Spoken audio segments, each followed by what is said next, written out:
Welcome to Indiana Sports Beat Radio. So for the thousands in attendance and the millions watching around the world.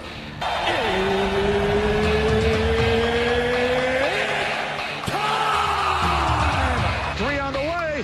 Oh! It went in! It went in! And Indiana wins the ball game! Know your role and shut your mouth, you jabroni! Float game for the win! Ayler's gone. Come on, touchdown, Indy! Woo! IU! America! They got a football team now! It's pretty simple. I win. Google me. You know that I'm the cream of the crop. Now, here's Jim Coyle. Yes, it is. Hello, fellow Americans. How are you doing, sports fans? Hope you're having a good day. Hey, how about this weather, man? It's not too shabby. Not too shabby at all. It's supposed to be up in the 50s today here in, I guess you call South Central Indiana. Man, we'll dig it. It's January. Although we'll get up there. Hope you can get outside and enjoy it. It's not too bad. Not too bad as we are in championship week. The Indiana Hoosiers heading to Miami. They will, I think they'll be arriving in Miami on Friday, as will I. Got my Peach Bowl hat on right now, baby. Going to be interesting to see what Indiana fans can get done as far as tickets. They have done a phenomenal job so far of backing their Hoosiers in these first two bowl games. Kurt Signetti, back-to-back in bowl games. Indiana has back-to-back bowl game wins. I don't think that they'd ever done that. They hadn't had a bowl win since 1991. So just smashing all kinds of records. Just destroying some records. He remains undefeated in bowl games as IU's head coach at 2-0 and jumps Dan Lanning for the best head coaching record over the past two seasons and the best two, I mentioned this yesterday, and the best two season start ever in the Big Ten by Urban Meyer. So he also ranks first among active football coaches with the best winning percentage as an FBS coach at 4%.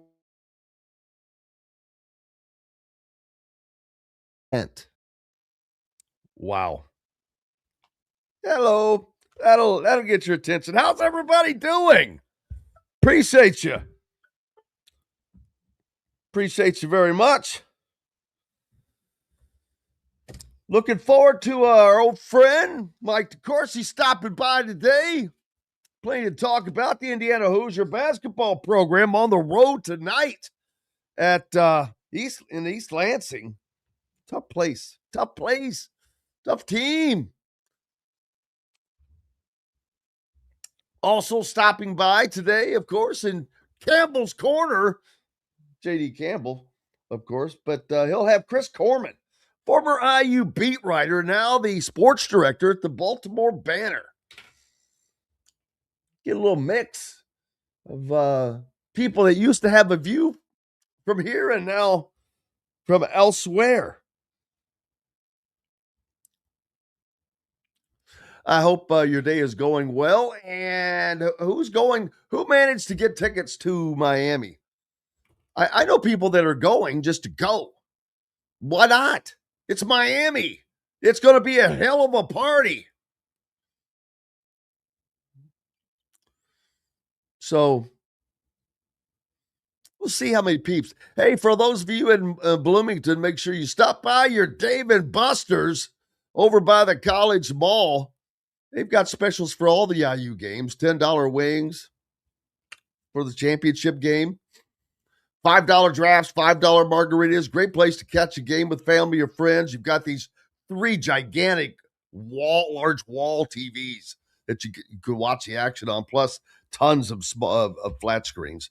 Plan your next watch party or birthday party at Dave & Buster's.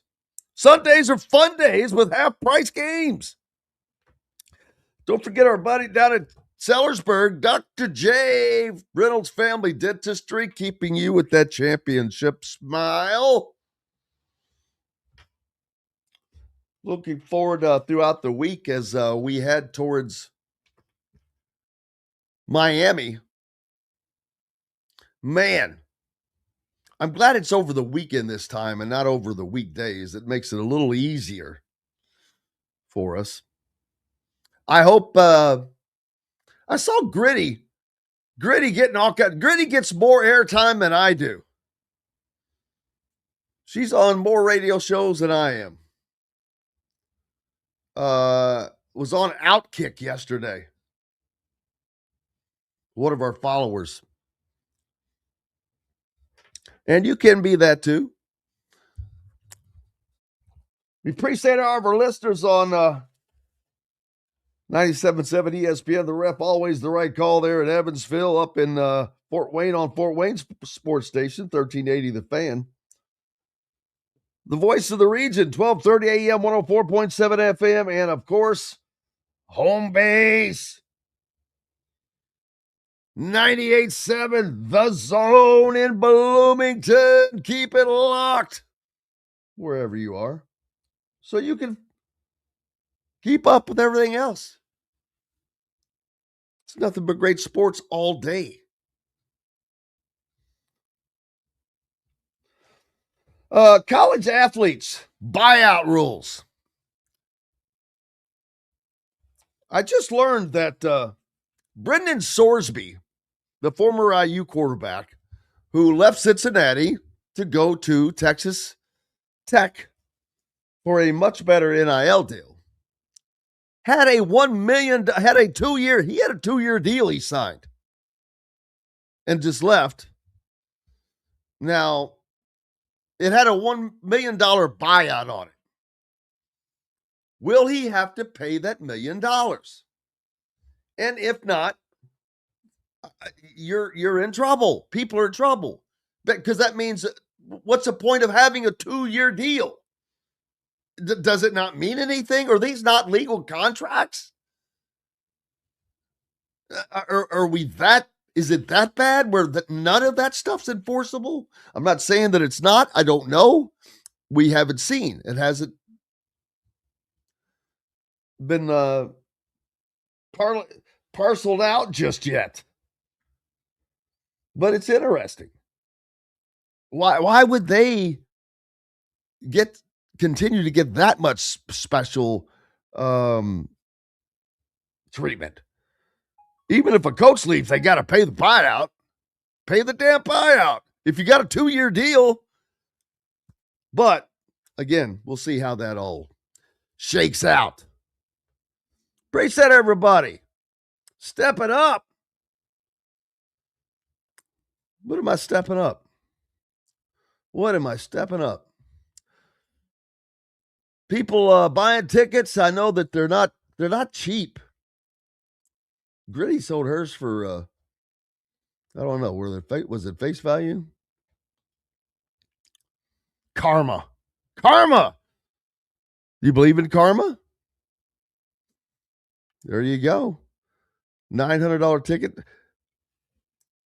Ticket prices are pretty pricey. Big part of that is this is the most expensive national championship ever. That has already been laid out. Of course, you've got Miami who gets to play at home, and that's going to create a gigantic drive-in tickets there.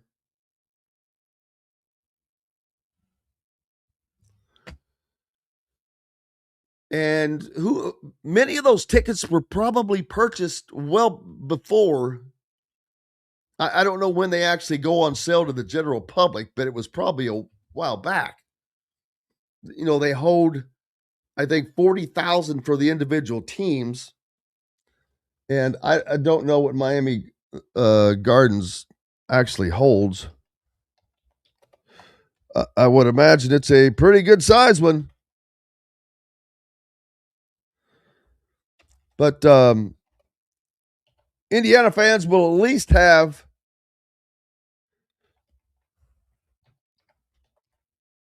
20,000 people, and it holds 65,000. Okay, so 20, 40, 64, let's say.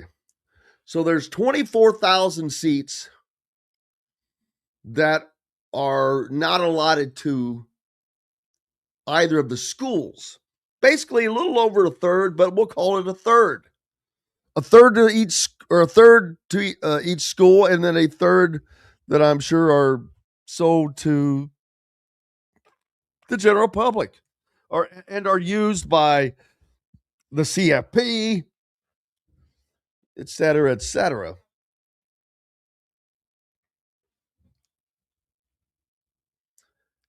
How many of those tickets will be available? How many of those tickets on the market are crazy?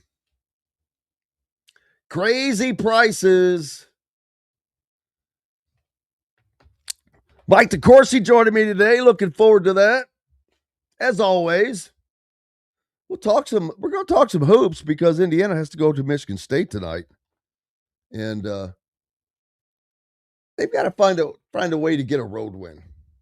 I mean, I'm not saying this is the place they're going to get it done, but it has to come at some point. And they've done it, oddly enough, at East Lansing before. That's the crazy thing, especially when they probably really weren't supposed to do that. I mean, they just didn't have the team for real, but was able to get it done. Kurt Cignati talking about portal versus high school recruiting. And in college football nowadays, you have to win every year. You have to put together a team ready to compete for championships every year. You have to adapt, improve, and be light on your feet in order to survive. Does that mean that Indiana is going to be built solely on the transfer portal? I don't think so. They're bringing in a ton of guys. Got to make sure we give Fulton a shout out. Him and his grandpa went to the game, enjoyed their game at courtesy of Josh Bruick and Hoosier Ticket Project. So congratulations. And we've got lots more coming up, including Mike DeCourcy next. Back with more Indiana Sports Beat Radio right after these messages. Glad to have you along. Looking for a place to have fun with the family, friends, or both? Head to Dave & Buster's by College Ball in Bloomington. Dave & Buster's has a wide array of games for everyone, and Sunday is fun day, half off of all games. There are $10 wings, $5 drafts, $5 margaritas for mom and dad watching the IU games on Dave & Buster's giant wall TVs and flat screens. Head out to the new Dave & Buster's by College Ball in Bloomington. Eat, drink, play.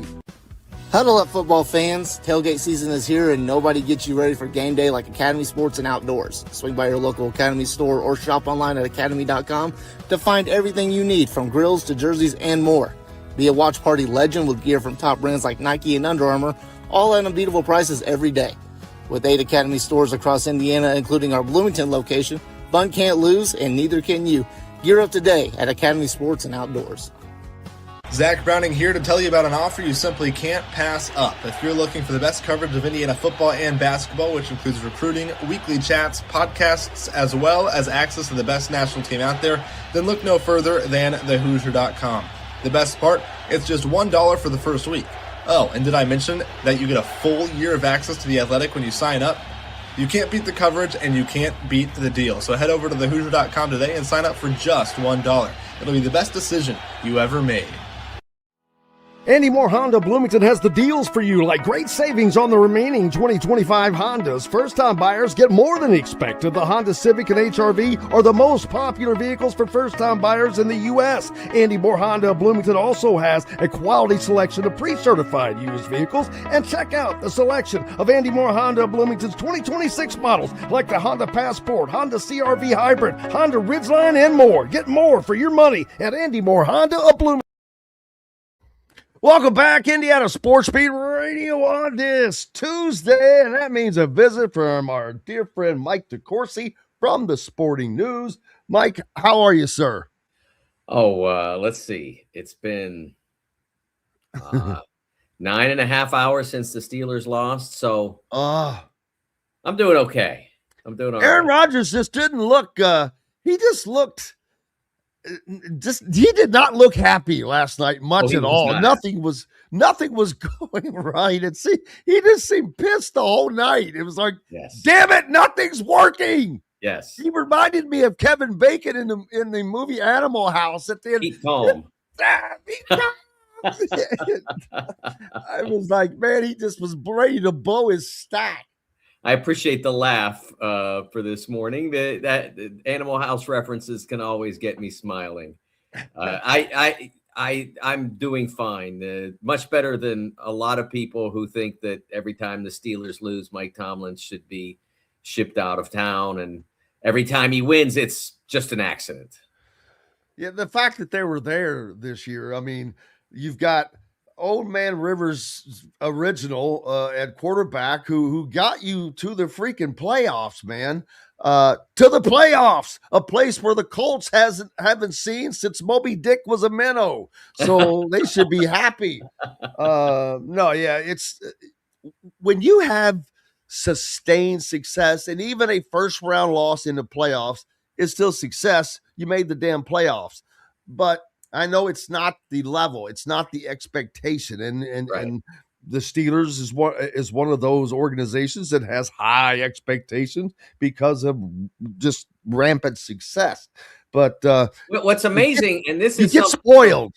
What's amazing, Jim, and this is something that has baffled me, is that the Steelers have followed a certain pattern and method of operation for nearly my entire life.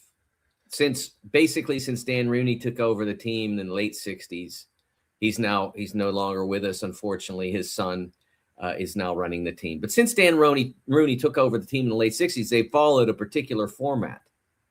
Be good on defense. Don't fire coaches every time things look a little bit disappointing. Keep stability within the organization.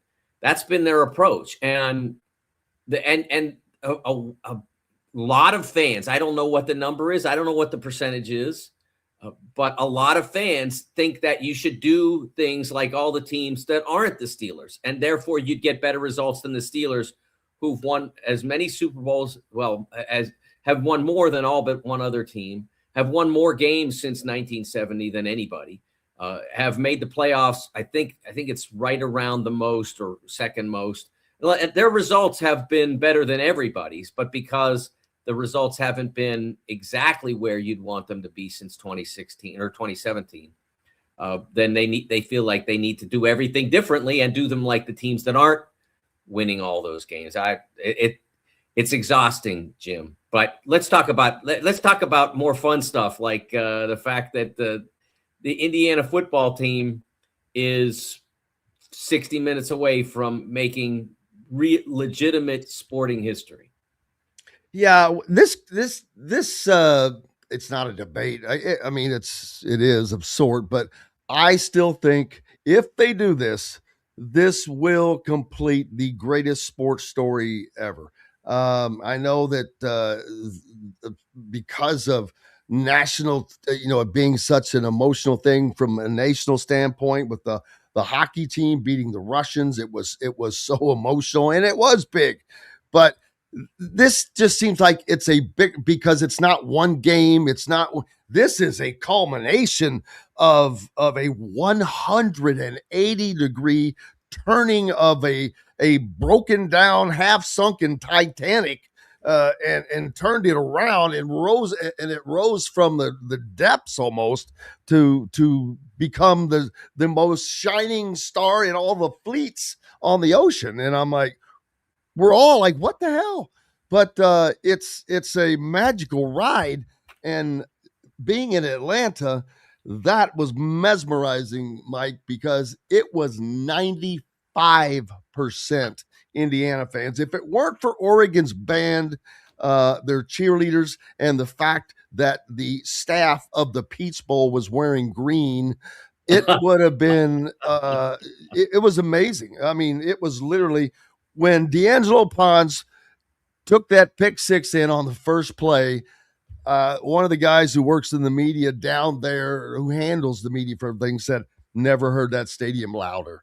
And I can imagine you had all of one side of fans in there, and that was, boy, right off the bat, it blew the roof off. Yeah. It's just an amazing situation. And we have all struggled to find comparisons for what Curt Cignetti has done. And it's really hard because if you look in the world of college basketball and you think about some of the more amazing turnarounds, what Mike Montgomery did at Stanford, which hadn't really been relevant in basketball. I'd have to look at how many years it took Mike to turn Stanford into a significant power in basketball, but it certainly wasn't a year. It wasn't that first year. I look at John Calipari, and UMass had been just abysmal in the years before he got there. And they became a major power in what was at that time an off-brand league. They weren't a mid-major in the Atlantic 10, but they were, and I still don't know that they are, but they certainly weren't a major power by any stretch of a league. And he did that, but it took 4 years. It took him 4 seasons to get 3 or 4 seasons to get in the NCAA tournament and win 30 games the first year. And then it took him another 4 years after that to get to the Final Four. And they never did win it. Not that they should have, but they never did. So that's a difference as well. It's really hard. And that's why all of a sudden the landing spot seems to be the miracle on ice. And what happened in that arena that day was just breathtaking and almost absurd. But it was one occasion. As the Kurt Russell character of Herb Brooks, and I do wonder if that speech was written. I've never looked into this, Jim, but the speech is just a phenomenal piece of writing. Whether that's what Herb Brooks said or that's a fictionalized version, exactly how that went. But what he said was, one night we skate with them, we drive with them, however, all the rest of it. He said one night, if we played them 10 times, they might beat us 9, or I can't remember the exact verbiage, but that concept. And that's what the difference was, is that Indiana can't do that just on one night.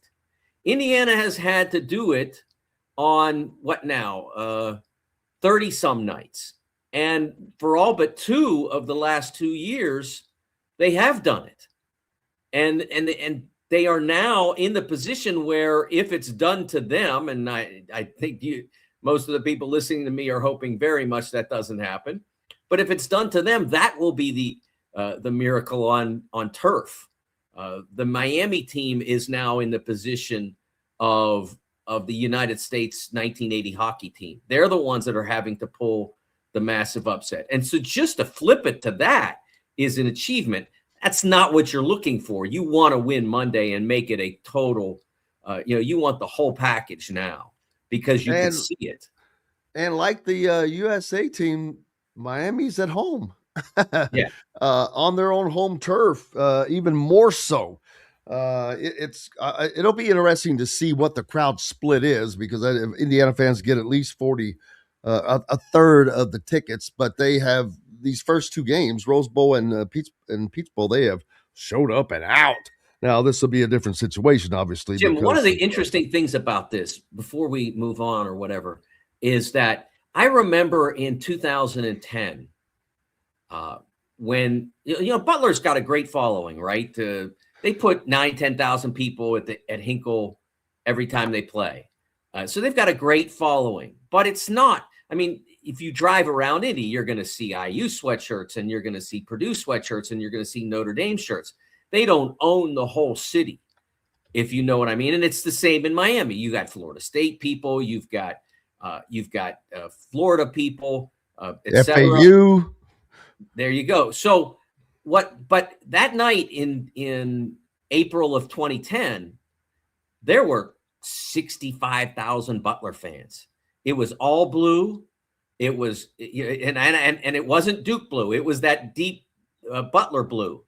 And so can Miami do that, what Butler did? And I don't think they can or will, but that's the one hope that Miami has for owning the stadium on Monday night. And I don't think they will do that. I think the Indiana fans are too invested at this point to not fight that and make sure that they have at least a split, if not more. Yeah, I agree, man. They've come this far. They love it. It was amazing. I've talked to a lot of people. They were from all over. At the Rose Bowl, there was somebody from Mexico City. At Atlanta, there was people from Dallas, coming up from Florida. Of course, tons down from Indiana because it was such a drivable deal. And now Miami fans are at advantage. They don't have to buy tickets or hotel rooms. So they're solid, man. I'm sure Miami would have preferred that another team get in there, maybe the city of Miami, for the money, but yeah, fill more hotel rooms up. But Indiana fans have done a remarkable job for football. It's been so remarkable because we could just think 2 years ago, they can't even fill freaking Memorial Stadium.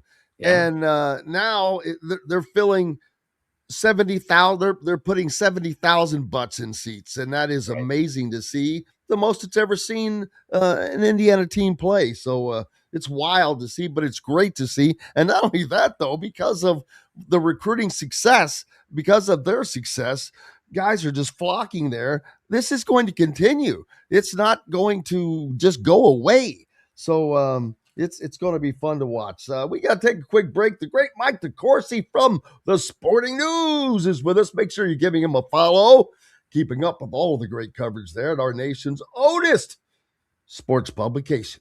Back with more after these messages. The ISC Sports Network is your home for sports content across the Hoosier State. Find us live on TV and streaming or archived on our website and our app. The ISC is your one-stop shop for the content you want to see, including high school sports, college sports, and other great events throughout the year. Subscribe to our streaming service and get access to it all. ISC, local lives here.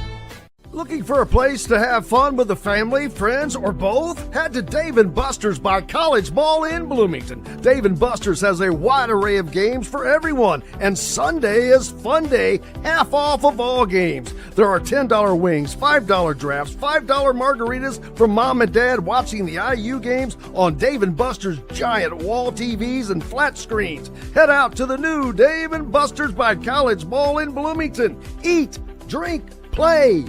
If you're looking for a new home in the Indianapolis area, you need Cheryl Sizemore from Brick and Ivy Realty. Cheryl Sizemore has over 2 decades of experience, and that could be the difference in getting the home you want in today's tough housing market. Reach out to Cheryl at CherylSizemore@gmail.com or 317-701-0838. That's 317-701-0838. Let Cheryl Sizemore sell or find your Andy Moore Honda Bloomington has the deals for you, like great savings on the remaining 2025 Hondas. First-time buyers get more than expected. The Honda Civic and HR-V are the most popular vehicles for first-time buyers in the U.S. Andy Moore Honda Bloomington also has a quality selection of pre-certified used vehicles. And check out the selection of Andy Moore Honda Bloomington's 2026 models, like the Honda Passport, Honda CR-V Hybrid, Honda Ridgeline, and more. Get more for your money at Andy.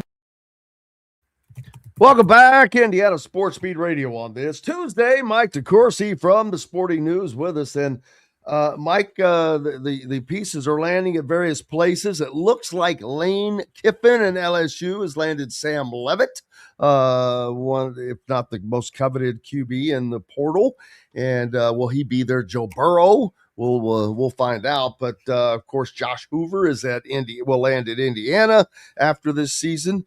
And I never would have thought that let's say Alberto Mendoza would hit the portal, but I wonder now because there's been a little chatter about it, but I could see him doing it to go play somewhere for a year and come back because you can.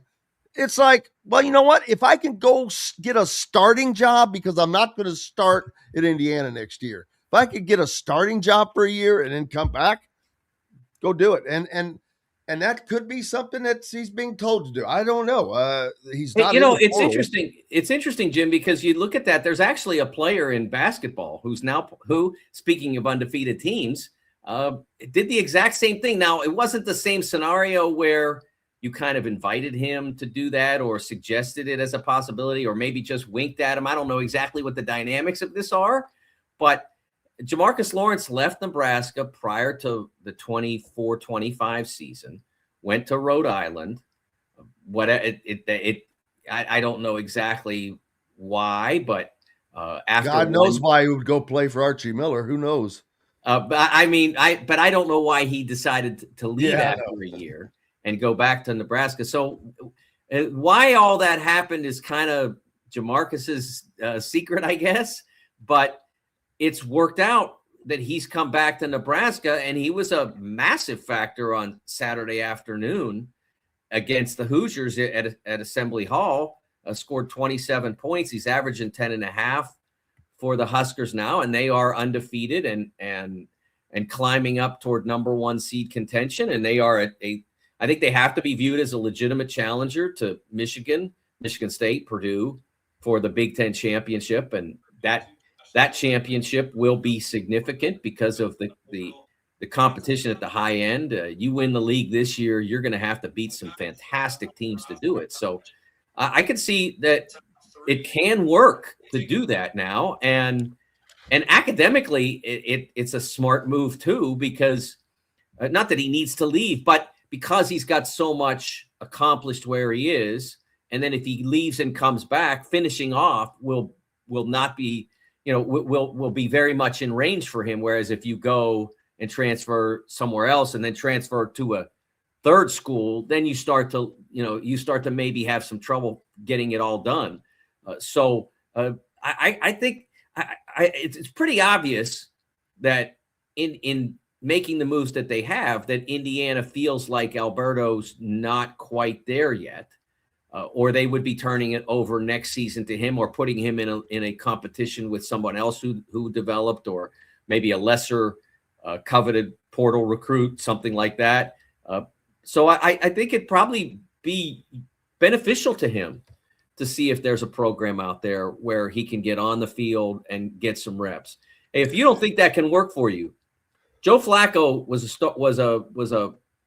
a freshman, sophomore at Pitt, and he got beat out in spring practice by, I think it was Alex Van Pelt at the time, who went on to do a lot of coaching in major football, and so he transferred and he went to Delaware. He wanted to go down a level because back then you had to go down a level in order to play immediately.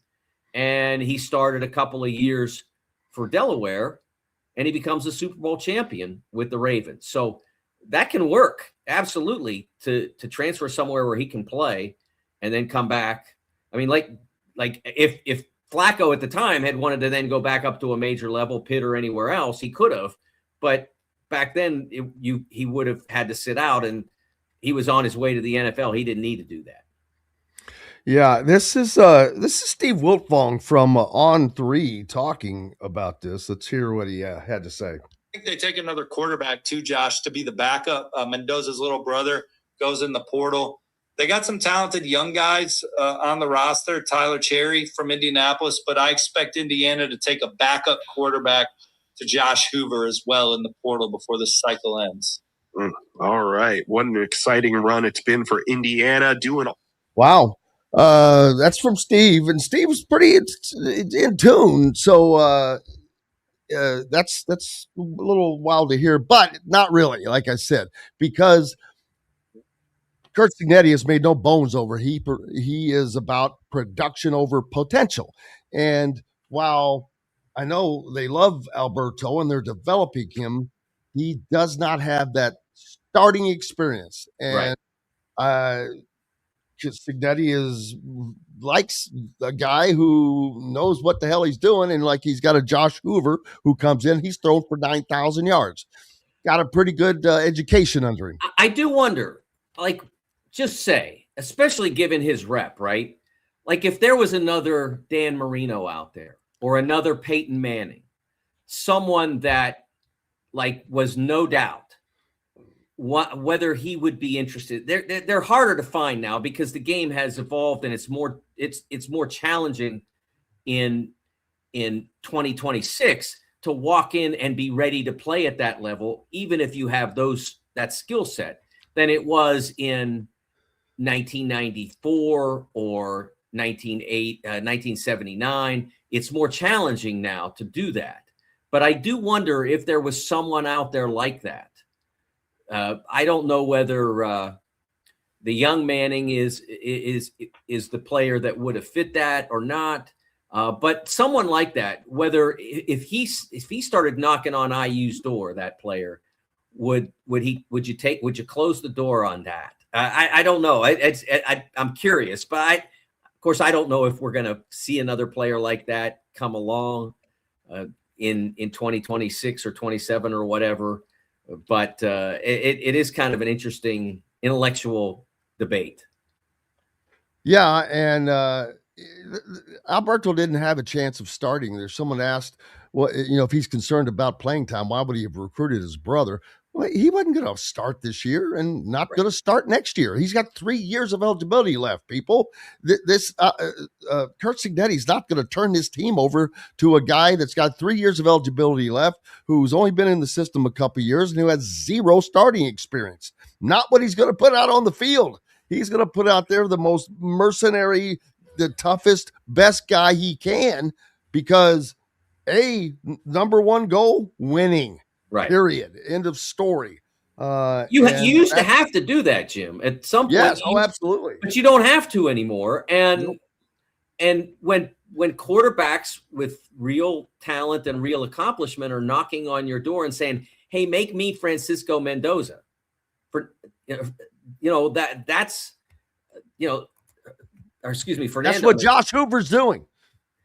That's exactly right. When somebody's knocking on the door and saying, "Make me Fernando Mendoza," then yeah, absolutely, you're gonna open that door, and it's just a different game now, and so they don't have to do that with the younger brother, and they can now sort of suggest to him that it might be good for his development if he goes to another school that is looking for a quarterback and doesn't have the spotlight in that sense. And exactly what level that would be, I don't know. But we also know that you can transfer up from the MAC or from the Sun Belt or somewhere like that, and then become a very proficient Big Ten quarterback, a proficient high major quarterback, because we've seen that happen at IU.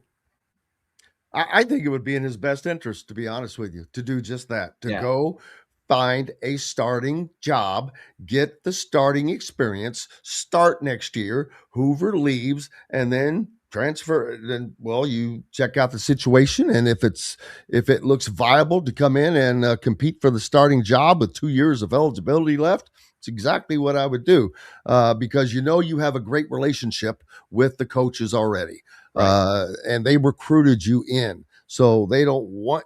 I don't know.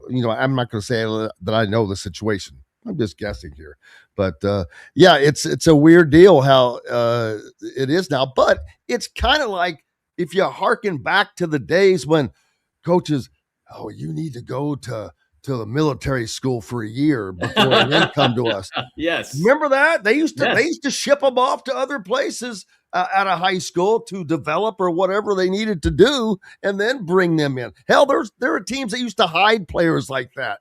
Hey, you need to go off here and then we bring you in the next year. It's kind of the same, not really, but it is what it is. Brendan Sorsby went to Texas Tech from Cincinnati, and I didn't realize he had a 2-year deal he signed with Cincinnati. And apparently there's a $1 million buyout. And so how is that going to, we have to wait to see. Is that going to be addressed?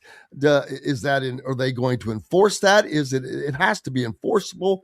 It has to be, I would think, like a contract. If not, then there are zero rules. I mean, we got coaches moving. I get it, but at least there are buyouts being paid. Well, if there is a contract that says that, it's enforceable, and it's up to Cincinnati whether they want to enforce it. And I suspect they will, because that's $1 million you can spend on some other position, a wide receiver, or they are replacing that damn quarterback. Well, they have signed a quarterback, and they may use that $1 million on that player, but they have signed another quarterback in the portal to replace Sorsby. But absolutely, it's enforceable. It's a contract. Now, they can't make him stay, but which was the case in the Washington case, where the quarterback there put himself in the portal after agreeing to a deal that has been reported at $4 million plus, wanted to then go into the portal. Washington couldn't have made him stay to play quarterback there, but they could have made him honor the terms of the deal.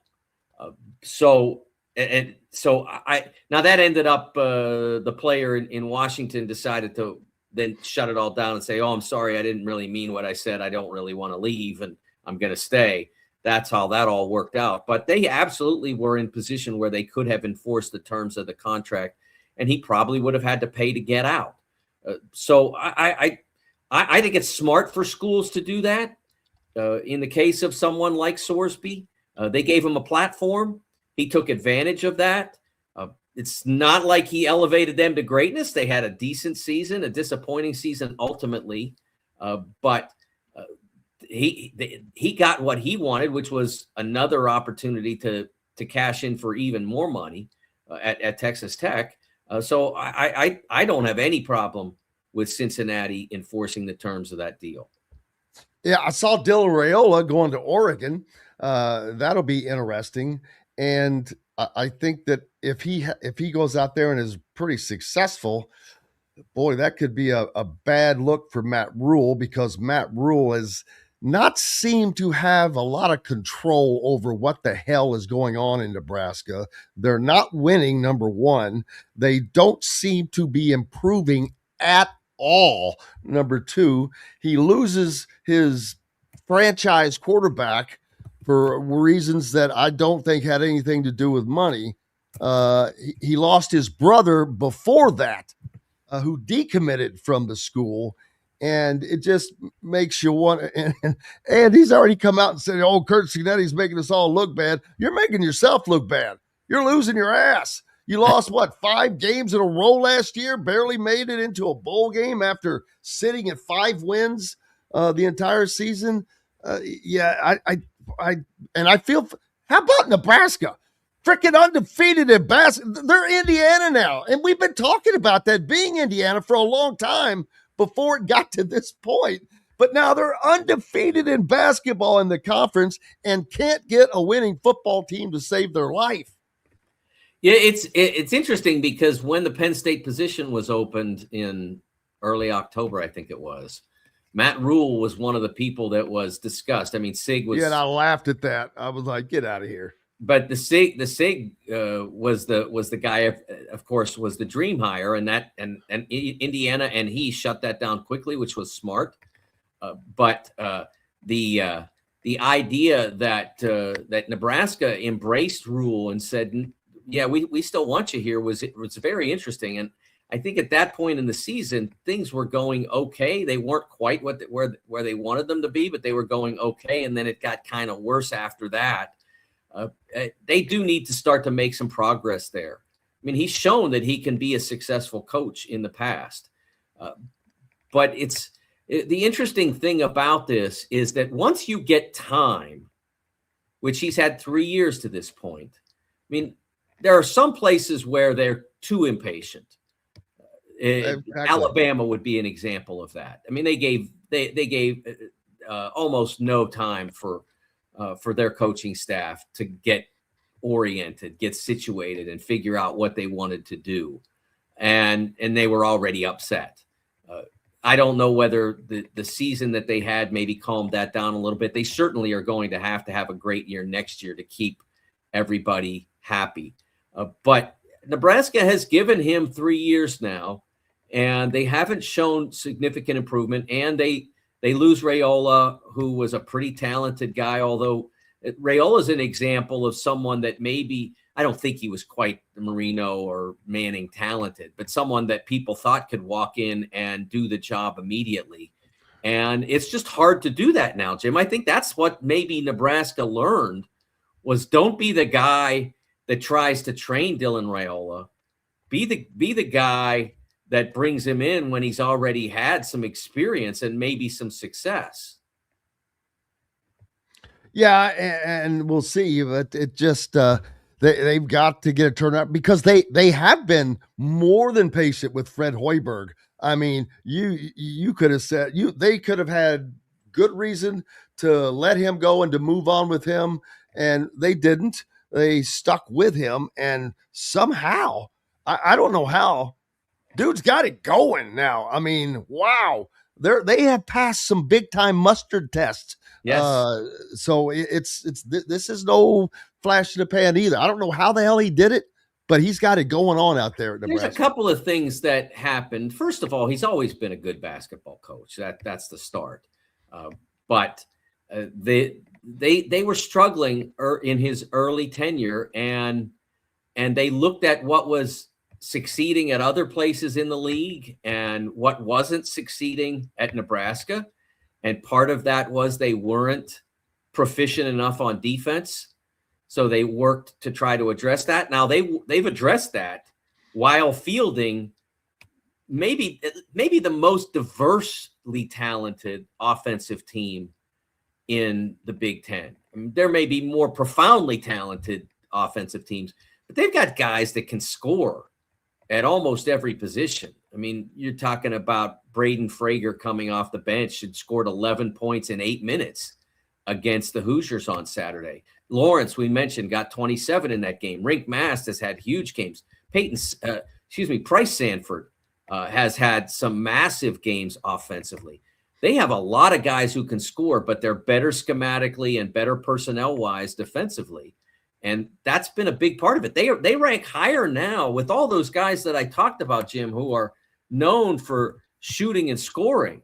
With all of those guys doing that, they rank higher in Ken Palm defense than they do in offense. They're 15th on D now and 31st on offense. And so that's a pretty significant improvement over Fred's early years at Nebraska on the defensive end. And that's a big part of why they've been able. Look, they went against Michigan State, and Michigan State did a phenomenal job against Mast and the other Nebraska scorers. And so what did Nebraska do? They won 59-56. They grinded the grinders in Michigan State. So they've shown that they can win a lot of ways. This is a really good basketball team. I'm not promising they're going undefeated. And I am not promising they're going to win this league, which is maybe not quite as good at the bottom as it's been in the past, but it might be the best this league has been in the top 5-6 positions that it's been in a long time. Indiana on the road tonight up in East Lansing to try to get a magical road win. They have not accomplished that yet. That's something they're going to have to get done. This is not one of the places where you'd be expected for that to happen. But this is oddly enough a place where some IU teams that had no business winning, zero business win, have gone there and just shocked us all and won.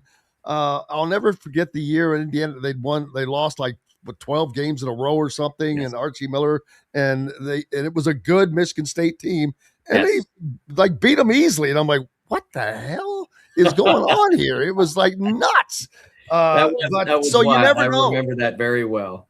But they had this Nebraska team they just played and had a 16-point lead on, but couldn't hold its turnovers, bit them like it did in the Kentucky game. But so they have the ability to get there. We just haven't been able to close out against a good team, and that's something they're going to have to manage. But because they're going to be a bubble team all year long, and they're going to have at least a road, if not 2 road wins of sorts somewhere, somehow. Yeah, there are places on the road, honestly, in the Big Ten this year where you should win. Whether or not they do go to Rutgers. That may be the only one that they have of those type games. That's part of the problem, Jim, is that they don't go to some of the lesser, like a Northwestern this year. They get it home. Northwestern's not having a good year. That's a team that doesn't have great chemistry right now. So they don't get to go there, for instance. They do go to Rutgers, and that's a place where they're going to want to get a road win. And then a lot of their road games are among the tougher ones, like tonight, like Michigan on the road in a week. They have the SoCal trip. Can you win it, Pauly? You can. Absolutely. You could win at Galen as well.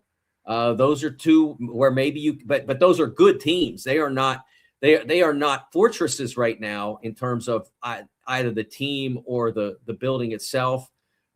But though that's a place where they can maybe do it, but it's a tough trip in the middle of the end of January, beginning of February, and then you've got to go to Illinois and Purdue and Ohio State, which at that point might be fighting you for a bubble spot.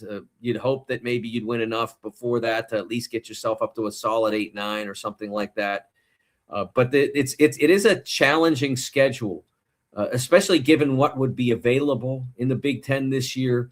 IU just happened to fall on the side of that road schedule being really tough. Yes, sir. It certainly is, because the Big Ten is a gauntlet in basketball this year. I mean, a ton of really good teams, then a bunch of teams that, that are probably like you, if you're not one of the really good ones. Mike DeCourcy, the sporting news. Make sure you are following, keeping up with all the great content, not just his, Bill Bender, all the great peeps over there. Heard Bill on the CFP presser yesterday, and he reminded me I got just a little bit here, but he's like, I look forward to meeting you. And I said, that's right. I forget when I see so many people, we see each other face to face so often because we use the video link, that I forget we haven't actually met. I'm like, gee whiz. So I'm like, that's right. We haven't really met. So I can't wait, but appreciate you, sir. And look forward to seeing you again, and enjoy your week. When are you on BTN next? I will be on BTN on Saturday. We have a triple header, I think. We've got a great set of games on Saturday. I'll be on Fox Sports this evening on the pregame show, talking about the bracket that will be released in a couple hours. And I think you'll see the Hoosiers on there. So they won't be number 1 overall undefeated like their football team, but they will be in the bracket. That's all that matters. Mike DeCourcy, appreciate you, sir. Thanks, Jim. Back with more Indiana Sports Beat Radio. Campbell's Corner up next. He's got Chris Korman, former IU beat writer, sports director at the Baltimore Banner, right after these messages. Looking for a place to have fun with the family, friends, or both? Head to Dave & Buster's by College Mall in Bloomington. Dave & Buster's has a wide array of games for everyone, and Sunday is fun day, half off of all games. There are $10 wings, $5 drafts, $5 margaritas for mom and dad watching the IU games on Dave & Buster's giant wall TVs and flat screens. Head out to the new Dave & Buster's by College Mall in Bloomington. Eat, drink, play. Huddle up, football fans. Tailgate season is here, and nobody gets you ready for game day like Academy Sports and Outdoors. Swing by your local Academy store or shop online at academy.com to find everything you need, from grills to jerseys and more. Be a watch party legend with gear from top brands like Nike and Under Armour, all at unbeatable prices every day. With 8 Academy stores across Indiana, including our Bloomington location, fun can't lose, and neither can you. Gear up today at Academy Sports and Outdoors. Zach Browning here to tell you about an offer you simply can't pass up. If you're looking for the best coverage of Indiana football and basketball, which includes recruiting, weekly chats, podcasts, as well as access to the best national team out there, then look no further than thehoosier.com. The best part, it's just $1 for the first week. Oh, and did I mention that you get a full year of access to The Athletic when you sign up? You can't beat the coverage, and you can't beat the deal. So head over to thehoosier.com today and sign up for just $1. It'll be the best decision you ever made. Andy Moore Honda Bloomington has the deals for you, like great savings on the remaining 2025 Hondas. First-time buyers get more than expected. The Honda Civic and HR-V are the most popular vehicles for first-time buyers in the U.S. Andy Moore Honda Bloomington also has a quality selection of pre-certified used vehicles. And check out the selection of Andy Moore Honda Bloomington's 2026 models, like the Honda Passport, Honda CR-V Hybrid, Honda Ridgeline, and more. Get more for your money at Andy Moore Honda of Bloomington. Welcome back, Indiana Sports Beat Radio on this Tuesday, and that means time for Campbell's Corner, J.D. Campbell, and he's got another good one this week. A former IU beat writer, currently the sports director of the Baltimore Banner, Chris Korman, which Baltimore, home of my favorite TV show of all time, The Wire. And for those of you that haven't seen it, you're missing out. But it's an old one because I think they still use pagers in that, Chris. I can't remember. They do, yeah.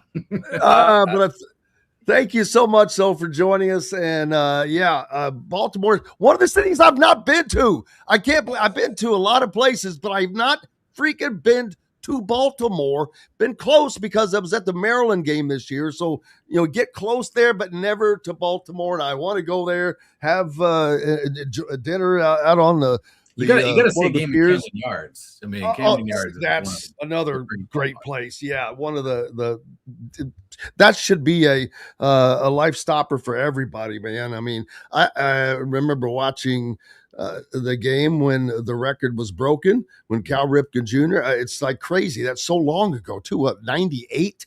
I'm old. I'm old. I tell you, I'm old. But when were you in Blooming or covering the Hoosiers? I was there from 2006 to 2010. I think I got there right before JD did. Yes, that was an interesting time, and that's why. First off, it's great to see you again. Yeah, great to see you. And one of the things, and the reason why I thought it would be great for you and I to talk is because really not a lot is known publicly about that time.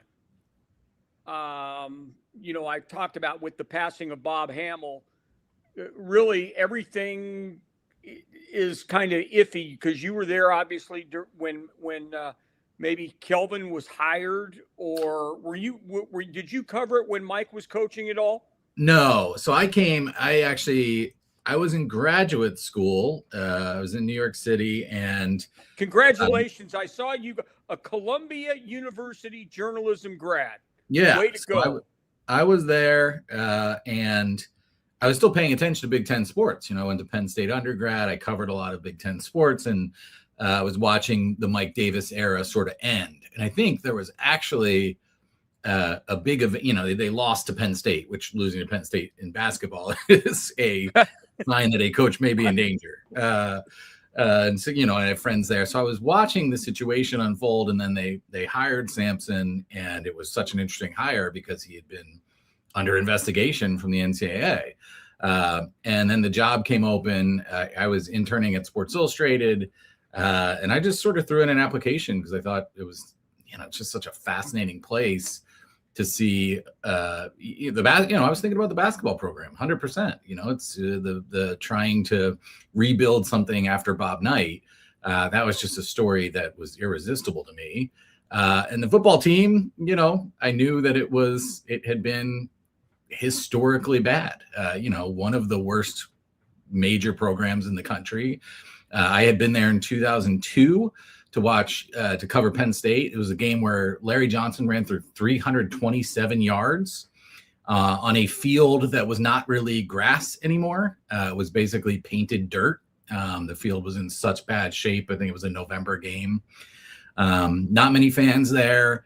The media, the setup, the facilities, like Joe Paterno did his press conference like in a shed. We were in a very odd place that was freezing cold. I thought Paterno might keel over.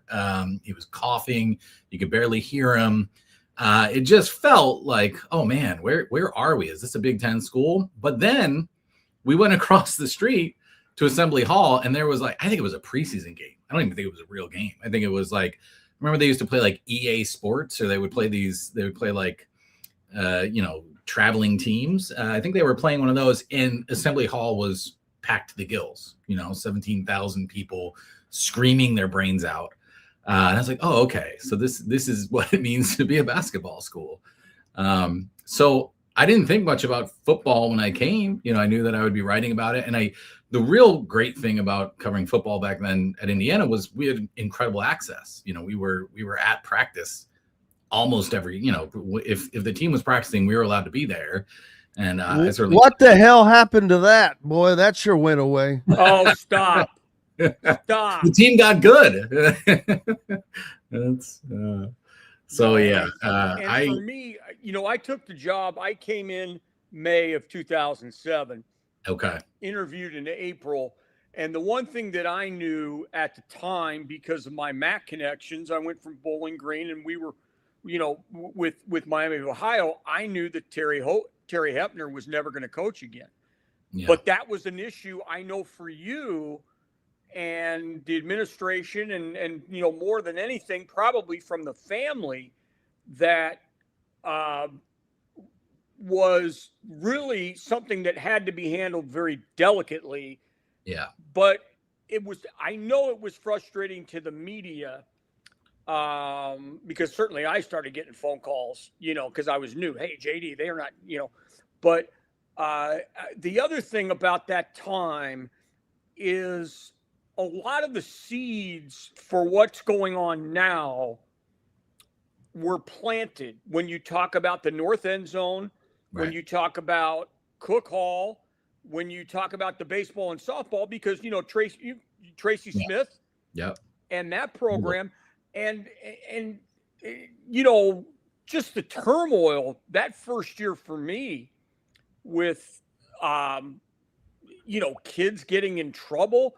And you and I, actually, the story you may not know is your phone call to me started a chain reaction of why we ended up releasing the NCAA sanctions that weekend of Hoosier Hysteria.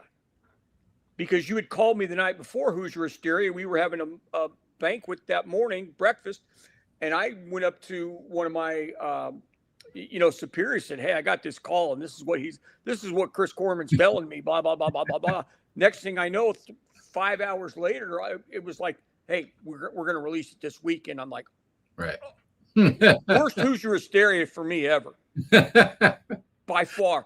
But I always did respect, the Nittany Lion Mafia and your group, love Doug Wilson, fantastic. Then yep, we had Hugh come yep, in, the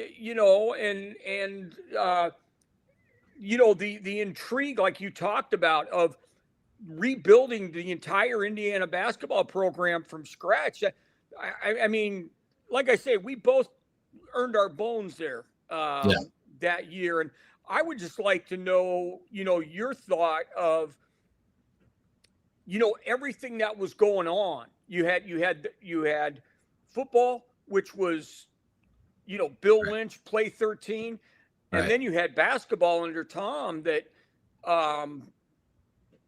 that, again, I always say it wouldn't happen now with the transfer portal. Right. But you couldn't get anybody to want to come to Indiana. Yeah. I mean, I will, you're right. Like we were in a situation, I think Pat Forty once said it to me. We were like, after a game, 2:30 in the morning, we'd finish writing. He said, like, this is the start of your career, but these 3 years have been like 15 years of experience. Dog years. Yeah. We had, and the Terry Hepner thing, I think people, I doubt it's been forgotten, but I mean, really understanding just how galvanized the fan base was by him, by his energy, by his charisma, by his force of personality. He was out there saying, like, we're going to turn this around. And the evidence was not there on the field. I remember showing up to those first few practices and just saying, like, oh, okay, like this, that like they do not, especially like the offense and defensive line. We all know football is won in the trenches, right? And like I could just look, I'm not a football expert, but I could look at the offensive defensive line and they just didn't have the bodies. They just, it's very hard to find 6'5", 300-pound people who move very well. And Indiana did not have them. And that, and it was just like, I was like, okay, this is really turning around the Titanic. Like getting this football program to be good would be incredibly difficult. Whereas we had just seen Kelvin Sampson come in under a shroud of controversy and pretty immediately turn around the basketball team by getting Eric Gordon and by taking DJ White to another level. And a basketball team, if that team had, first of all, if it didn't have the controversy, it would have probably made a deep tournament run. But even if it had one more really good player, or just a couple more guys who were a little bit more seasoned, they had gone through some things and maybe didn't develop the way they could have. One more guy and that team's a really good national caliber team. I mean, we were a top 10 team. And the thing I will tell you that I learned very early on in the process, I got to travel with Kelvin in the summer. And we went to Evansville, and you may remember we used to go to the Indiana State Fair. Sure.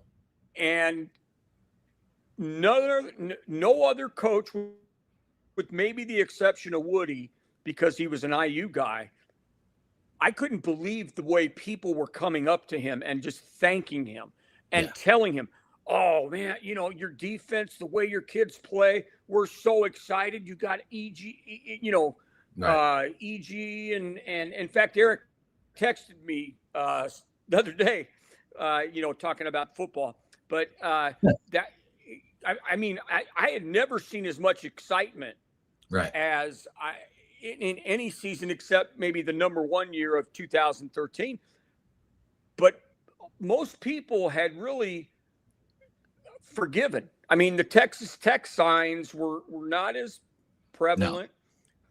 But that was, just an unbelievably interesting time in my career, your career, everybody's career who was part of it. And it was certainly different, too. The other seed that was planted that year that was the beginning of the Big Ten Network, which without BTN, I don't know if the Big Ten be the Pac-12? Right. It is not. We're now seeing that the SEC has not maybe weathered the NIL changes as well as other, the dynamic has changed where it used to be the SEC. That's because they were in NIL originally, but it was their own NIL setup, and now they've had to adapt to the rest of it. Jim, you shake your head, but it's all true, brother, and everybody knows it. Look, I'm not disagreeing with you on that point, but it's not like it hasn't been going on elsewhere.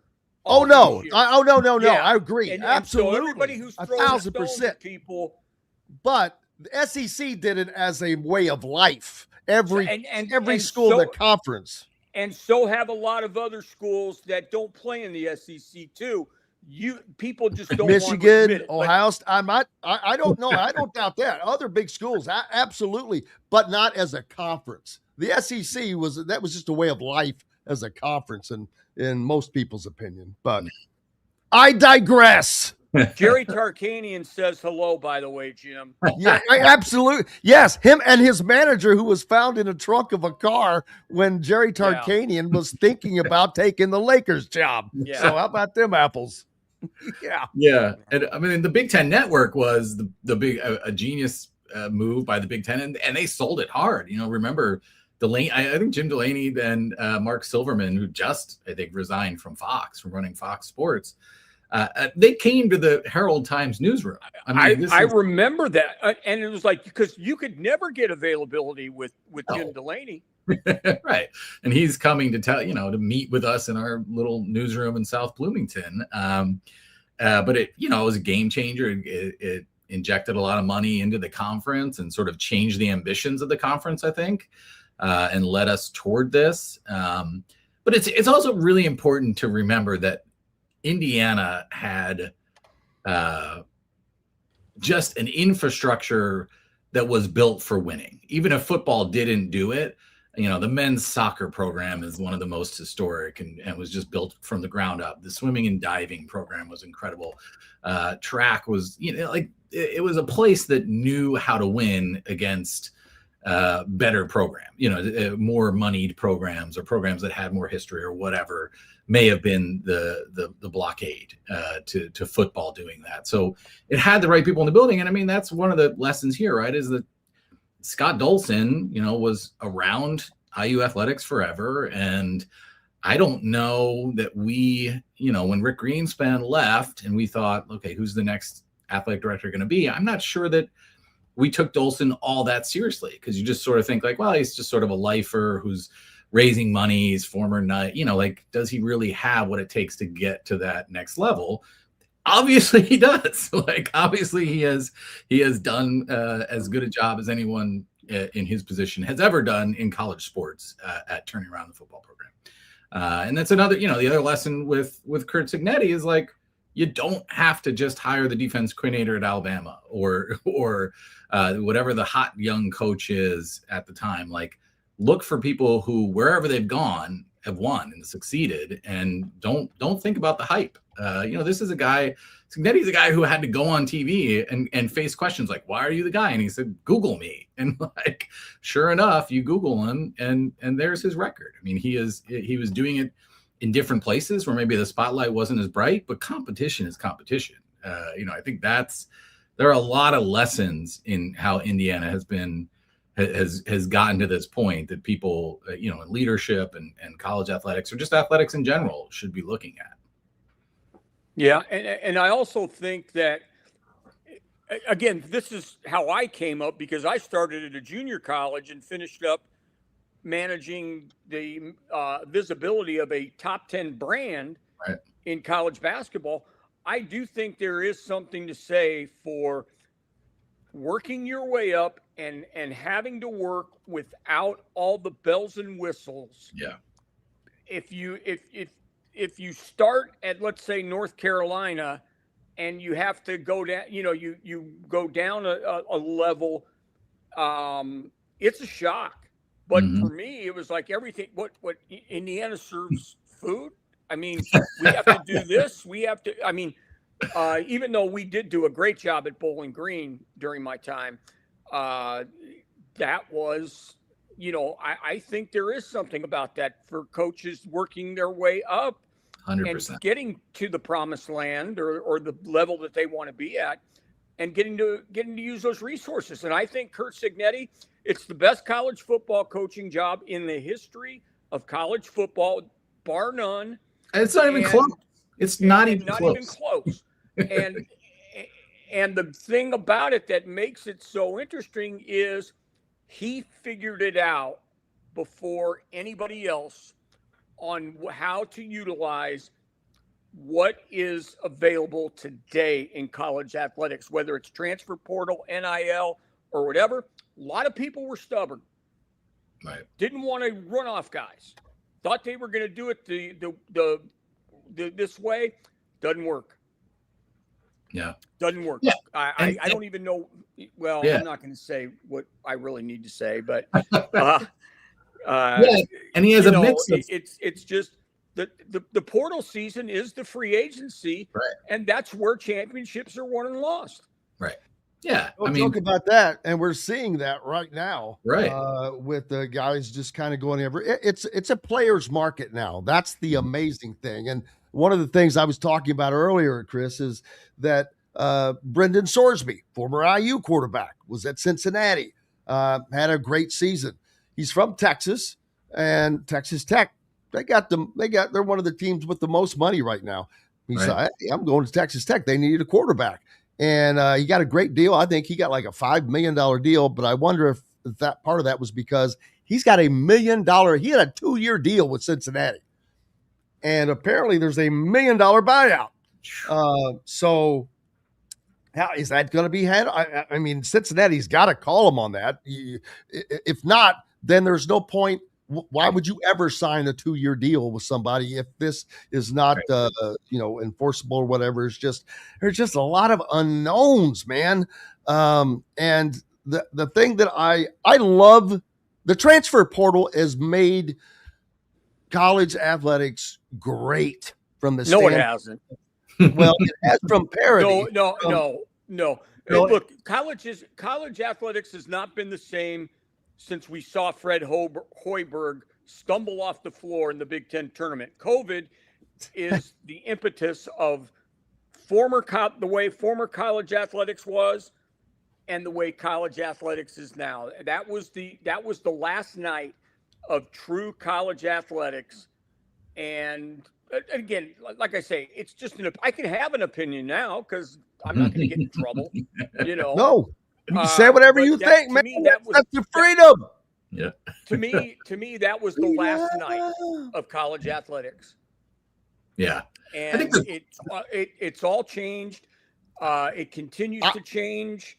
Yeah. I don't like the fact that they can go to 4 different teams and play for 18 different years. Again, I don't like that, but I do like the ability that they can move without being thrown in prison. And my God, the NCAA, you were still here when the IU football player was not allowed to play because a piece of freaking paper was not turned in correctly. He lost an entire year of eligibility, and the NCAA is so idiotic. Oh, we didn't get this piece of paper on time, and so you can't play for a year. That's how idiotic they have been. And so when you're that ridiculously bound to things that are not in anybody's best interest, I don't know how they're still in business, to be honest with you, other than they put on a great basketball tournament. Yeah, that's the number one reason. I think we've gone through this, change that is bewildering, right? Like the way everything is so different than even 6 years ago before the pandemic. What? Can you hold on to that thought? I think, did I miss a break? I think I did. Chris Korman is with us, former IU beat writer. He's in Campbell's corner, which is a lot of times it's a safe place to be. Safe place, safe tree. We're in the safe tree. Safe place. JD makes it safe for everybody. JD Campbell. But we got to take a quick break. Back to Campbell's corner with JD Campbell and Chris Korman right after these messages. The ISC Sports Network is your home for sports content across the Hoosier State. Find us live on TV and streaming or archived on our website and our app. The ISC is your one-stop shop for the content you want to see, including high school sports, college sports, and other great events throughout the year. Subscribe to our streaming service and get access to it all. ISC. Local lives here. Looking for a place to have fun with the family, friends, or both? Head to Dave & Buster's by College Mall in Bloomington. Dave & Buster's has a wide array of games for everyone, and Sunday is fun day, half off of all games. There are $10 wings, $5 drafts, $5 margaritas for mom and dad watching the IU games on Dave & Buster's giant wall TVs and flat screens. Head out to the new Dave & Buster's by College Mall in Bloomington. Eat, drink, play. you're looking for a new home in the Indianapolis area, you need Cheryl Sizemore from Brick and Ivy Realty. Cheryl Sizemore has over 2 decades of experience, and that could be the difference in getting the home you want in today's tough housing market. Reach out to Cheryl at CherylSizemore@gmail.com or 317-701-0838. Adewale, I got a way for you, Adewale. Let Cheryl Sizemore sell or find your... Andy Moore Honda Bloomington has the deals for you, like great savings on the remaining 2025 Hondas. First-time buyers get more than expected. The Honda Civic and HR-V are the most popular vehicles for first-time buyers in the U.S. Andy Moore Honda Bloomington also has a quality selection of pre-certified used vehicles. And check out the selection of Andy Moore Honda Bloomington's 2026 models, like the Honda Passport, Honda CR-V Hybrid, Honda Ridgeline, and more. Get more for your money at Andy. Welcome back, Indiana Sports Beat Radio on this Monday, or Tuesday rather. I lost what day of week it is. That's what happens when you're covering the CFP, man. I've got to be honest with you, and I'm not complaining, but JD, I've never worked harder than during this CFP run, because there is an unusual amount of extra media availabilities that are made available, which is great for us. But like preceding the Peach Bowl, I think got back from LA, I don't even remember. So the game was on Thursday, and then Saturday was the first Peach Bowl media availability, and then Monday it started with the players, and Tuesday more with the players, and then Wednesday we arrived in Atlanta, and that night there was more, and then Thursday there was more, and then Friday that was the game. So hey, there you go. And then we start all over again, heading to Miami. But it's been great. But wow, it's been a nonstop deal, and I got to tell you, brother, you might be lucky that you're not having to deal with it, because it is a gauntlet. Look, we dealt with it. That's what happens when you get through the NCAA basketball tournament. Right. Chris, I think, was out. Open locker room. Open locker rooms. Chris was with us, I think, when we went to NC State the year that Kelvin was replaced by Dan. Yep. And, the availability. And again, that's why the NCAA does a great job at that. I mean, and in fact, this is, again, if I had a magic wand, I would want college athletics to be run like professional sports, where the one organization dictates the type of media availability that you have, meaning coaches, like NBA, NBA guys are available during the day of the game at shoot-around. Major League Baseball, locker rooms are open. Yeah. It makes my job so much easier, because if you leave it up to and again, this is not a slight on the coaches. If you leave it up to the coaches, they want as little availability as possible. Their coach almighty is very paranoid. They all are, but with good reason. With good reason. So again, enjoy it, because you may never have this again, or maybe you'll have it every year for 10 years. Who knows? But I do know, don't ever take it for granted, and sleep. What's the thing? You can sleep when you're dead. Exactly. And you feel that way, and when you change time zones, and you play again. The biggest thing that I always felt in Indiana is we were always going to play that last game of the night in the NCAA tournament, the 9 o'clock, 10 o'clock. We played Kentucky in the Georgia Dome, maybe tipped off, North Carolina and Philadelphia. And then we had the plane issues back in 2022, playing in the first four. I'm over it now. I don't have to worry about it. I don't have to get tested for COVID anymore.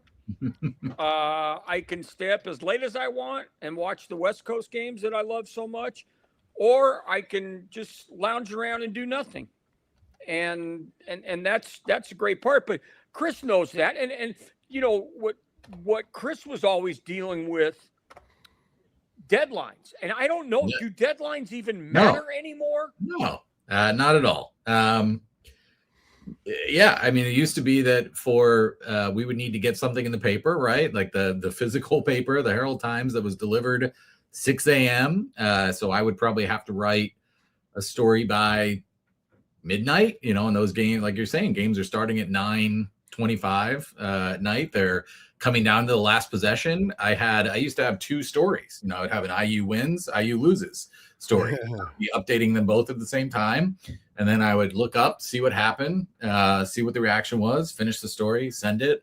And then maybe we'd get a quote from Tom, depending on how quickly Tom came out. Sometimes he would linger and talk to the team, and maybe we'd get a quote in there, maybe not. Now it's totally different. We cover the Ravens. They played nothing but night games, I think, the last 4 weeks.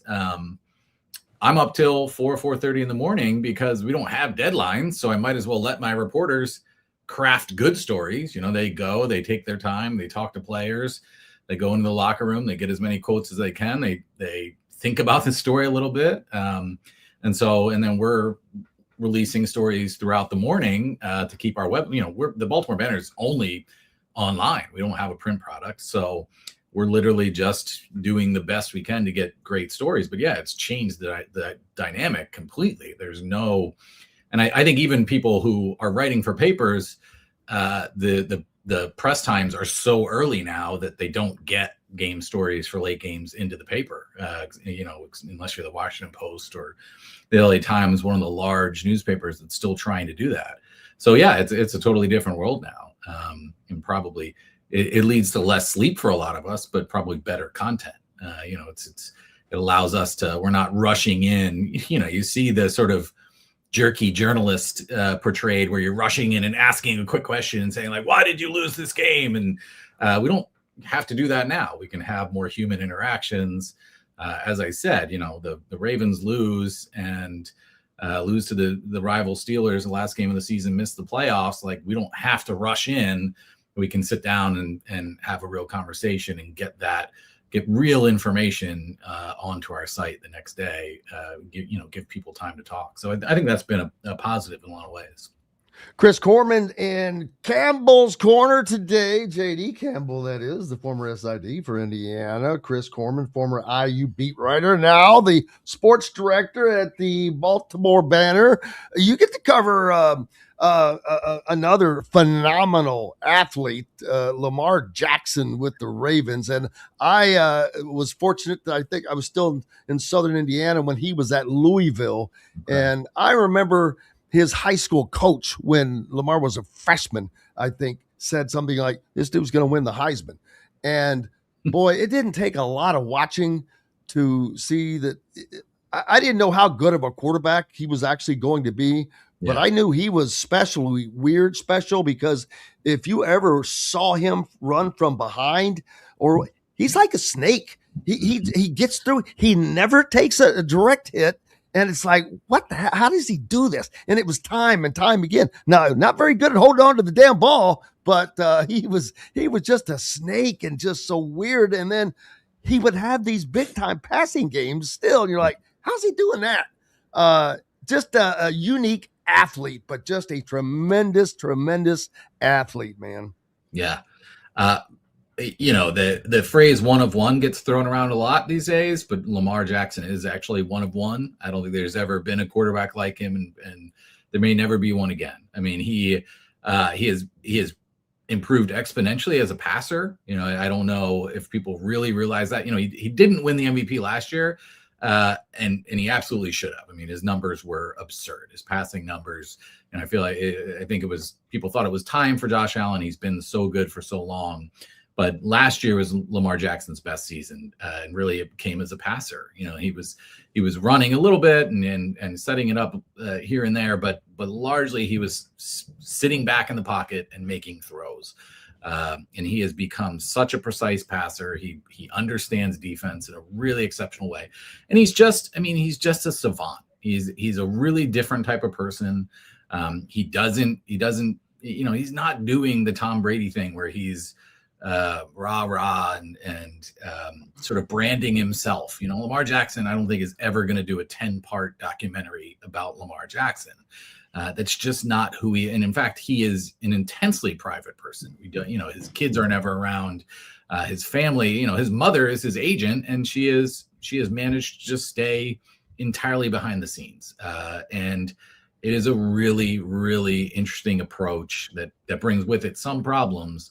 But he is such a sublime player. And I think people in Baltimore, they've been watching it now for 7 seasons or whatever it is. They've sort of lost just how privileged they are to see this guy game by game, because he's just really an unreal player. It's just hard. It's hard to come up with words to describe how good he is. Now, obviously, he has to. You got to win playoff games if you want to have a great legacy. You gotta make huge plays in the biggest moments if you want to be the guy. I think he's already cemented that he's going to be a Hall of Famer. Dan Marino obviously never won a Super Bowl, playing other players, but that's really the challenge for him. And I think that's what this coaching change is about, just to see if changing the chemistry a little bit. Nobody's thinking John Harbaugh is not a great football coach. The guy's incredible. He really.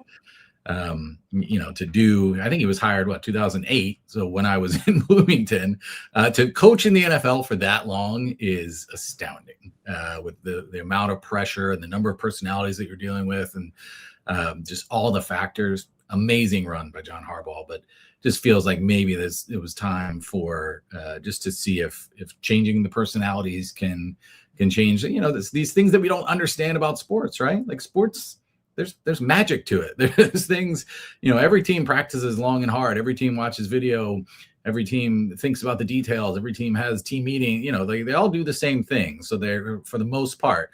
So there's, and that's the thing that's fascinates me about Cignetti is like, where is his magic? And I know I'm lucky, friends with Zach Osterman, who has chronicled this season as well as anyone can. So I do have some insight there, but that's the thing is like, what is it that sets these teams apart? And that's the thing that sports writers, I think, Pat McAfee may think we all hate sports, but we actually, I think most of us are out here on a quest to try to understand what is the difference, what makes a player or a team, especially teams, because it's just so, there's so many different factors. And a football team, you're talking about so many people that have to be on the same page. How the hell does that happen?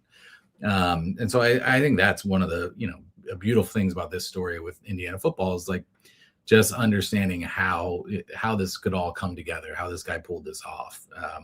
It's just so fascinating. Well, I think one of the ways is you eliminate distractions as much as you can.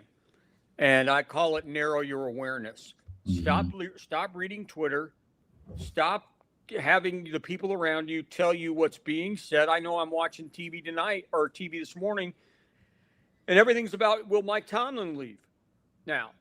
And again, with obviously we're close to the Harbaughs with the relationship with Crean, and I just had Mike DeCourcy on. I promise you, he is not in that camp of kicking him to the curb. No, and again, it all becomes, with organizations like the Yankees, the Dodgers, the Lakers, maybe the Celtics, all of those organizations, there just becomes an expiration date. And it's harder and harder now because there are more people out there voicing opinions, and whether you care about who's your daddy 44 and what they say, because Chris and I dealt with stuff on the message boards. We heard someone saw this, and we might know who that person is, or you might know that they have some real insight, but you've just got to tune it out. You've got to and the most important thing to me, and I've said this before, Jim, get the people around you to get off social media, and don't bring crap to me that's going to make my day change my focus on my team, because at the end of the day, the only thing that matters, the only stat that matters is the one on the scoreboard. But we've all known a lot of coaches who get caught up and worry about, oh, is there going to be a crowd today? Is there going to be this? Is there going to be that? And with Cignetti, with again, I don't know him, but what I've seen is he's got everybody aligned, which is really hard to do. Now, so somebody asked me what I thought the score was going to be next week. I said, 42-14 Indiana, because I haven't seen anything from Indiana other than maybe the Penn State game where they weren't at optimum level. Right. Until somebody comes in and plays them and puts some pressure on Indiana, I don't see them losing. But we all talk about Kismet or karma. You're playing in Miami against Miami, the only other football team of any kind that's ever gone 16-0 is the Miami Dolphins. Right. Stars line up. And who knows if Hurricane Shula is going to come through during that game. I may not be hurricane season, I don't know. But we all know weather in Florida can change on a dime. Yeah. Yeah, and I mean, a football game is a football game. Like, the opening kick could get fumbled by Indiana, and then Miami scores quick, and it changes. You're off tempo. Then you're not sticking to what your game plan is. Indiana could lose, and probably, if we're stepping back, it's not going to really diminish what they've done, and certainly seems like Cignetti will have them back. But it's the focus thing that you bring up is so crucial because. Every problem a program has can be solved by winning. Do you have good chemistry? You do. No. You do if you win. We just won and we had bad chemistry, guys. That's never how it happens, right? No. And all the crowd. If you win, the crowd will show up. If you win, you don't have to market very hard. You don't have to have a clever marketing slogan if you win. No. So that coaches, I get how we turn coaches into sort of CEOs and figureheads and the people who, that need to make all these decisions and think about the in-game presentation. But they are people who should be thinking about athletic performance. They need to be getting their teams ready and they need to be scouting the other team. And it sounds to me like Cignetti, it just has this thing about him where he is not buying, he has been able to not buy into that hype of okay, I'm the big man on campus. Every decision has to come through me. He is delegating role. He is, telling his people what to do. He's doing what he's good at. He's figuring out what they're good at, having them focus on that. And then he's bringing it all together and making sure that the players understand it. I don't want to make it, when you say it out loud, it sounds simple. It obviously is not. There are 100 teams, college football teams, trying to get to this spot, and none of them came close to doing what Indiana did.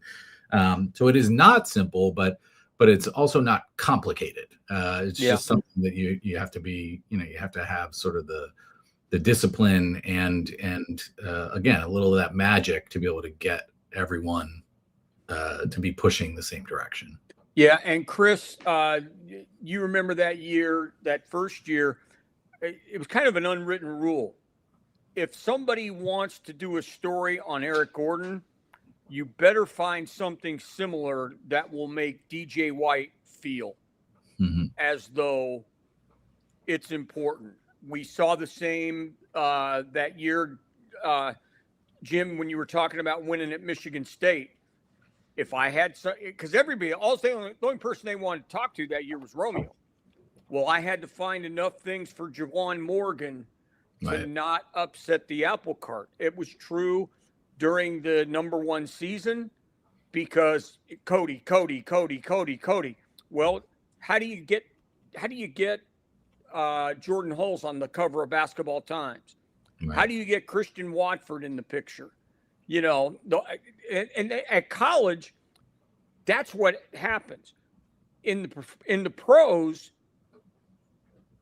you don't hear from the coach if you're in one of those roles that worries about getting people in the seats, what the game presentation is. And that's why I think professional sports right now, and we've seen it with some great playoff games, except last night. Yeah. College could probably step back and really look at what's going on in professional sports, because all of those playoff games up until last night were really, really compelling. And the Bears game especially. Yeah. And I think we'll get there. I mean, I think that's the thing with college. We've gone through this period of change, and we're talking about contracts. Like, our contracts enforceable? Like, we're gonna just need to come to a point where college age players, and they're getting a little bit older too because of NIL. The average age of the college, we're not talking about 17, 18-year-old kids as much anymore. And the average age in college hockey is 22 and a half.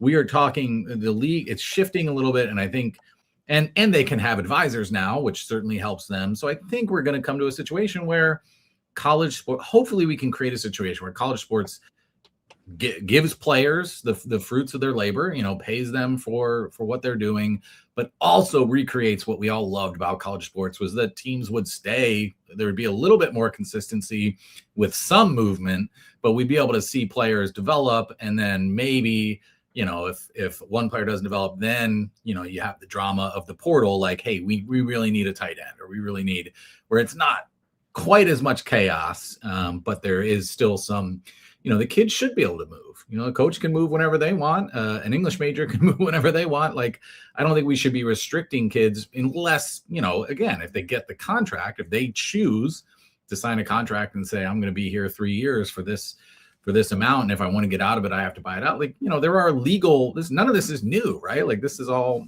we know how this works. There's models out there that can be followed.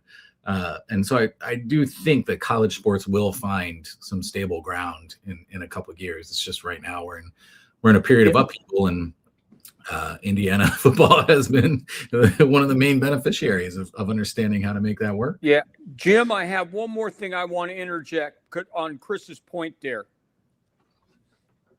If there was stability, again, in college athletics, this is the starting lineup for the IU basketball team tonight. Jalen Hood-Schifino, Malik Renew, CJ Gunn, Caleb Banks, and Logan Duncombe. That would not be a good team. I'm not complaining about that. I'm just saying that's the difference between then and now.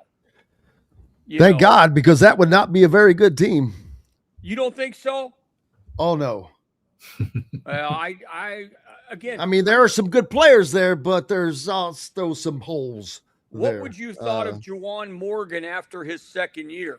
Would you have seen him become the player that he became? No, I mean, guys develop, no doubt. I mean, there's no question that guys develop, and that's what they're supposed to do to get better. But then, CJ didn't. I mean, he's having a good run at DePaul. He's playing well at DePaul and having Caleb fun there. Caleb had a great run at Tulane. I know Logan's still playing at Winthrop. I'm just saying. I'm just giving you an example. Yeah, I agree. Because you saw the contributions guys like Leal and Galloway were. Oh, absolutely. Well, you just look at the Indiana team right now, a team that's made up of 0 to 3 stars. Man, that's all you got to look at and see how development really happens. And it happens in basketball just like it does football. Sure. But Chris, I cannot thank you enough for taking the time to join us on Campbell's Corner. Very special place. Going to have to start getting some shirts made up to give out to everybody that comes into Campbell's Corner. JD, I'll have to get that done. Let me come up with a design, and we'll get hats. We'll get merch. Yeah, we need merch. JD's face needs to be on it too. That's design. And I'm going to get Coke Zero to sponsor it. How's that? I love it, man. I miss that. See, there's no Coke Zero in the press room anymore since JD's gone, and I missed it. A lot of things. Damn it! Things, trust me, it's right. A lot of things are different. Tonight, and the guy that's doing play-by-play, Brandon Godden, is going to join us in 2 weeks. So, I've already got a couple more guests lined up. Him, Luke Zeller. Cody said he'd come on too. But the Big Handsome, can't wait. I talked to the Big Handsome at the Hall of Fame deal this year, but I've got to hit a break. We're about out of time. You can stick around. I don't want to keep Chris, but he can stick around too. I just have to hit a break. We're back with more Indiana Sports Beat Radio right after this. Looking for a place to have fun with the family, friends, or both? Head to Dave & Buster's by College Mall in Bloomington. Dave & Buster's has a wide array of games for everyone, and Sunday is fun day, half off of all games. There are $10 wings, $5 drafts, $5 margaritas from mom and dad watching the IU games on Dave & Buster's giant wall TVs and flat screens. Head out to the new Dave & Buster's by College Mall in Bloomington. Eat, drink, play. Huddle up, football fans. Tailgate season is here, and nobody gets you ready for game day like Academy Sports and Outdoors. Swing by your local Academy store or shop online at academy.com to find everything you need, from grills to jerseys and more. Be a watch party legend with gear from top brands like Nike and Under Armour, all at unbeatable prices every day. With 8 Academy stores across Indiana, including our Bloomington location, fun can't lose, and neither can you. Gear up today at Academy Sports and Outdoors. Zach Browning here to tell you about an offer you simply can't pass up. If you're looking for the best coverage of Indiana football and basketball, which includes recruiting, weekly chats, podcasts, as well as access to the best national team out there, then look no further than thehoosier.com. The best part, it's just $1 for the first week. Oh, and did I mention that you get a full year of access to The Athletic when you sign up? You can't beat the coverage, and you can't beat the deal. So head over to thehoosier.com today and sign up for just $1. It'll be the best decision you ever made. Andy Moore Honda Bloomington has the deals for you, like great savings on the remaining 2025 Hondas. First-time buyers get more than expected. The Honda Civic and HR-V are the most popular vehicles for first-time buyers in the U.S. Andy Moore Honda Bloomington also has a quality selection of pre-certified used vehicles. And check out the selection of Andy Moore Honda Bloomington's 2026 models, like the Honda Passport, Honda CR-V Hybrid, Honda Ridgeline, and more. Get more for your money at Andy Moore Honda of Bloomington. Hey, welcome back, Indiana Sports Beat Radio. JD Campbell with me here to finish out the day. Just finished up with Campbell's Corner and Chris Korman. Thank him and thank JD for filling in the corner. And for those of you down in Evansville listening on the ref, they've got a lot coming up. Wednesday night, 7 p.m., girls basketball, Evansville Central versus Vincennes Lincoln. Thursday night, USI men's basketball versus Tennessee Tech. Friday, you got Evansville Memorial Boys versus Evansville Modern Day. And then Saturday at noon, the Hoosiers and the Hawkeyes. Very interesting matchup there, JD, with the coach at Iowa, who many thought could be a potential for the Indiana job last year. So Darren DeVries taking on Iowa this weekend. And they've got to head to East Lansing tonight, man. That's a tough place to play. And Michigan State, a pretty good team. They're one of the top 5, 6, 7 teams in the Big Ten right now. Well, yeah, and when you talk about the mental aspect of the schedule is what becomes difficult in the Big Ten, because it is not forgiving, and it hasn't been for a long time. At least, during my time, there were games where you thought, we're on the road, we're going to win. And most of the time we did, but sometimes you don't. And the grind, as you're finding out with the CFP, the grind of the travel is what really separates. I had the opportunity to go visit my buddy Seamus McKnight over at Graduate. Where's Nebraska? Nebraska, yeah. Yes. One of their assistants, Ernie Ziegler, was an assistant when I was at Bowling Green, so it's nice to catch up with him.